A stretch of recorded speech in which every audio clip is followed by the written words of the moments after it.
The way it is with boats, and it's true of most things, but boats in particular are always just a bunch of compromises. There's compromises in budget, there's compromises in performance, there's compromises in space, there's compromises in beam, there's compromises in length. They all present challenges.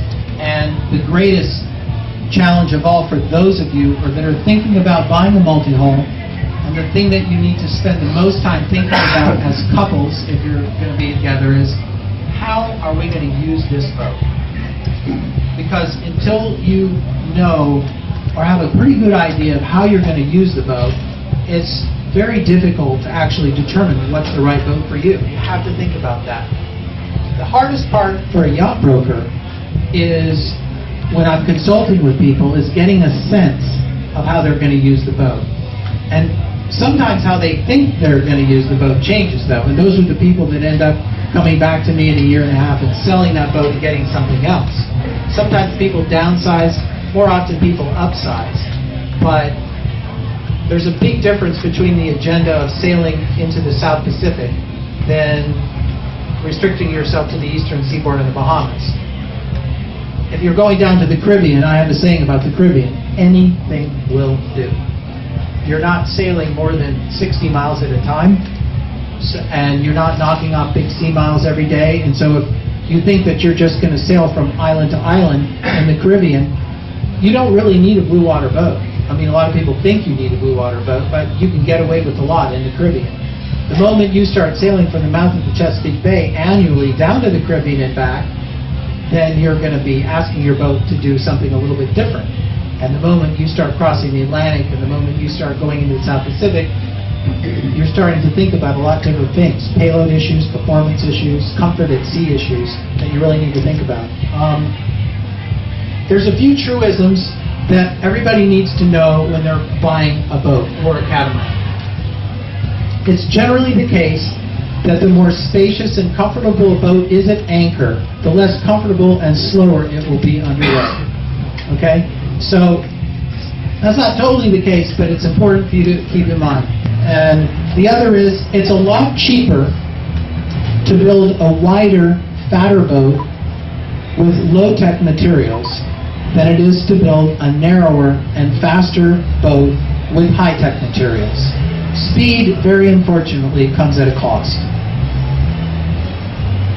When you make a hull very wide, you can displace much more weight without trouble. So you don't have to use exotic materials to keep the boat light. So you don't have to use carbon fiber. You don't have to necessarily use foam cores. You don't have to use composite bulkheads. You don't have to make the furniture out of foam sandwich. Okay? So generally speaking, when you start getting into boats that offer more performance, you get less room and more speed for a lot more money. So it's, to a certain extent, it's a bit like a sports car. I mean, you know, if you want a Porsche 911 Carrera, it's a tiny little car, but it costs you a lot of money because it costs that much money to make a car go that fast. Wider hulls, while slower, can easily carry higher payloads without a significant drop-off in performance. Okay? Anytime you make hulls wider, when you put gear and equipment on the boat's not going to sink as much as if you had a narrower hull. So your wetted surface isn't going to go up, and the boat's not going to degrade in speed as much. So when you're getting a catamaran, you want to make sure that the payloads that you intend to carry match nicely the type of boat that you bought. What happens with the wider, fatter boat is that, let me see if I can explain this. Let's say you've got a hull that's as wide as this table, okay? And you've got two of them. And that hull's got a bow, and it's parting water, right? That's hydrodynamic resistance. So if you've got two 6-foot wide hulls, you're parting 12 feet of water, okay?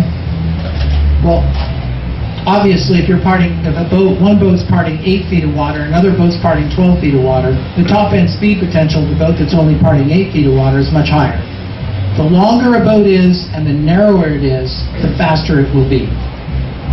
Okay? Waterline length, however, does not equate to speed because it's about what's called the hull fineness ratio.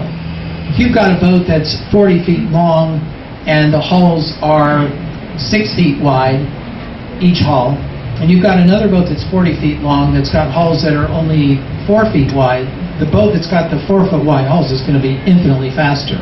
But the boat with the 4 foot wide hulls isn't going to be able to carry payload as well at all.